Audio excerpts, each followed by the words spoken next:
जान लेते हैं कि किस तरह के नंबर्स बाजार बंद होने के बाद आए हैं। नुपुर मॉर्निंग, तो ज़रा बताइए नंबर्स किस प्रकार के देखने को मिले। बिल्कुल, रिलायंस इंडस्ट्रीज़ के साथ शुरुआत करते हैं। यहाँ पर ओवरऑल बेसिस पे देखें तो रेवेन्यू में आपको थोड़ी कमजोरी नजर आएगी। कामकाजी लेवल पे मुनाफा देखें तो सिर्फ 1% की बढ़त यहाँ पर आती हुई दिखी है।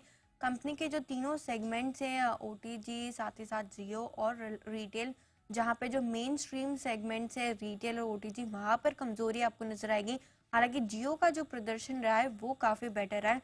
अनुमान से बेटर आपको नंबर्स जियो की नजर आएंगे। जो एवरेज रेवेन्यू पर यूज़र है वहाँ पर भी अच्छी बढ़त आती हुई दिखी है, वो भी अनुमान से बेटर आते हुए नजर आए। इस क्वार्टर में कंपनी ने जो टैरिफ हाइक लिए थे उसका इम्पैक्ट जियो के परफॉर्मेंस में इस क्वार्टर में देखने को मिला है।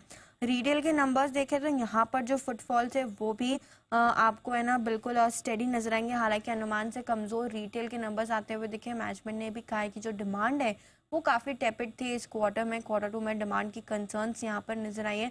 हालांकि स्टोर एडिशन का जो सिलसिला है वो यहाँ पर बरकरार है।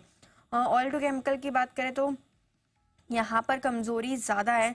रेवेन्यू में 1% से ज़्यादा की कमजोरी आपको दिखेगी। कामकाजी लेवल पे मुनाफा देखे तो 5% की कमजोरी वहाँ पर भी आती हुई नजर आई है। इनफैक्ट मार्जिन्स भी इस क्वार्टर में दबाव पर ही आते हुए दिखे। तो ऑल इन ऑल रिलायंस के नंबर्स अगर आप देखें सेगमेंट वाइज तो रिटेल और ओटीसी के जो कारोबार है वहाँ पर कमजोरी है, लेकिन जियो की तरफ से एक अच्छी परफॉर्मेंस आती हुई नजर आई है।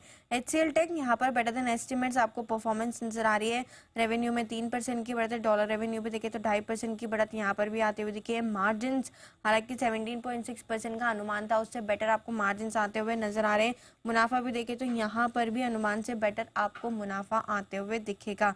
इंटरम डिविडेंड का कंपनी ने ऐलान किया है। जो गाइडेंस है वो भी अपने अपर एंड की तरफ बढ़ा दिया है कंपनी ने, लेकिन मैनेजमेंट की कमेंट्री डिमांड एनवायरनमेंट को लेकर अभी भी कॉशियस यहाँ पर आते हुए दिखे।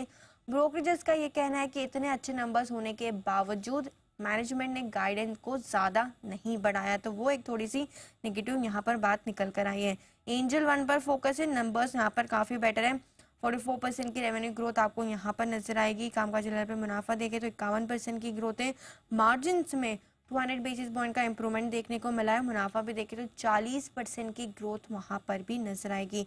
गोपाल स्नैक्स बिल्कुल फ्लैट क्वार्टर, 3% की रेवेन्यू ग्रोथ, 7% की कामकाजी लेवल पे मुनाफे में बढ़त है। मार्जिन में दबाव है और मुनाफा भी देखे तो सिर्फ 6% की ग्रोथ यहाँ पर आती हुई नजर आई है। ओके, चलिए, तो ये कुछ महत्वपूर्ण नंबर्स हैं जो बाजार बंद होने के बाद आए हैं। ऑफ कोर्स मार्केट ओपनिंग के साथ यहाँ रिएक्शन दिखेगा, लेकिन ऊपर और कौन से नंबर्स हैं जो आज आते दिखेंगे और खबरों के दम पर कहाँ एक्शन है? हाँ बिल्कुल, निफ्टी में एचडीएफसी लाइफ यहाँ पर नतीजे आज आने वाले तो फोकस रहने वाला है। एफएनओ में एचडीएफसी एएमसी और पीवीआर आइनॉक्स के भी आज नतीजे आते हुए दिखेंगे। किया इंडस्ट्री नतीजों के साथ इक्विटी क्यूआईबी के जरिए फंड जुटाने पर विचार रहेगा। मनबा फाइनेंस टी2टी सेगमेंट से रोलिंग सेगमेंट में आज ट्रांसफर हो जाएगा। आईपीओ के लिहाज से करोड़ा कंस्ट्रक्शन एंड इंजीनियरिंग की आज लिस्ट है। करीबन 7.5 गुना ये आईपीओ जो है वो बढ़ते हुए दिखा था। इसकी जो साइज थी वो 264 करोड़ के आसपास की थी। प्राइमरी मार्केट में ह्युंडई का आईपीओ आज ओपन होने वाला है। इंडिया बिगेस्ट आईपीओ है जो आज ओपन होते हुए दिखेगा। 17 अक्टूबर तक ये खुला रहेगा। 1865 से 1960 रुपए की इसकी प्राइस बैंड रखी गई है।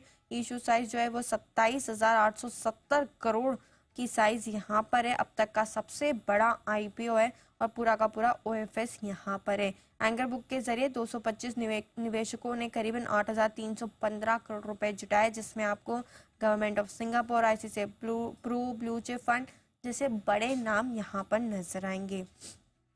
खबरों के लिहाज से फोकस करना है जय कुमार इंफ्रा पर का, जहाँ पर कंपनी ने पुणे महानगर पालिका से करीबन 300 करोड़ के वर्क ऑर्डर का ऑर्डर मिलते हुए दिखा है। तो पॉजिटिव न्यूज है कंपनी के लिए। 36 महीनों में इसे पूरा करती हुई दिखेगी। मारुति सुजुकी कंपनी ने नया बलेनो लीगर एडिशन जो है वो पेश किया है। नया एडिशन न्यू जेन बलेनो की सभी वेरिएंट में जो है वो उपलब्ध होगा। तो नए प्रोडक्ट लॉन्चेस की तैयारी में है मारुति सुजुकी। जेएसडब्ल्यू इंफ्रा, जहां पे कंपनी को महाराष्ट्र मरीन टाइम बोर्ड से एलओआई मिलते हुए दिखा है। डेवलपमेंट, ऑपरेशन मैनेजमेंट और मेंटेनेंस के लिए जो महाराष्ट्र में पालघर जिला है वहां पर एक प्रोजेक्ट के लिए मिलते हुए दिखाया। तो पॉजिटिव खबर यहाँ पर कंपनी के लिए आती हुई दिखी है। आईआरसीटीसी, जहाँ पे आंध्र प्रदेश में ट्रिपल पी मॉडल पर रेल नीर प्लांट ने जो रेल नीर है उसके कमर्शियल प्रोडक्शन की अब शुरुआत कर लिए।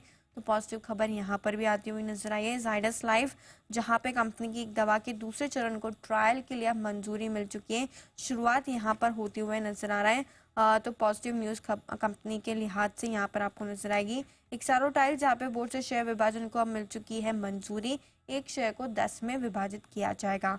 बल्क एंड ब्लॉक डील्स भी, ट्रांसफॉर्मर्स एंड रेक्टिफायर्स, जहाँ पे प्रमोटर ने करीबन 1.8% हिस्सेदारी अपनी बेची है, और वहीं सामने आपको जो बायर्स नजर आएंगे उसमें सोसाइटी जनरल जैसे नाम आपको दिखेंगे। ऑलराइट, थैंक यू नुपुर, वो पूरी डिटेल दर्शकों के सामने